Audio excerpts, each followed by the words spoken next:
ഇനി തക്ബീറത്തുൽ ഇഹ്റാമിൽ നിസ്കാരം ആരംഭിക്കുമ്പോൾ അല്ലാഹു അക്ബർ എന്ന് പറയുമ്പോഴും കൈ ഉയർത്തുമ്പോഴും 3 രീതിയിൽ റസൂൽ സല്ലല്ലാഹു അലൈഹി വസല്ലം കാണിച്ചു തന്നിട്ടുണ്ട്. ഒന്ന്, റഫഅ യദൈഹി തുമ്മ കബ്ബറ, ആദ്യം കൈ ഉയർത്തും, അതിനുശേഷം അല്ലാഹു അക്ബർ എന്ന് പറയും.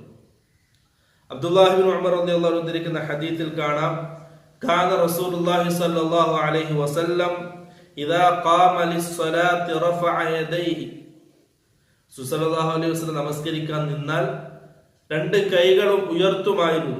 ഹത്താ തകൂന ഹദ്വ മൻകിബൈഹി, അല്ലാഹുവിന്റെ റസൂലിന്റെ ചുമലിന് നേരെ ആകുന്നത് വരെ അല്ലാഹുവിന്റെ റസൂൽ കൈ ഉയർത്തുമായിരുന്നു.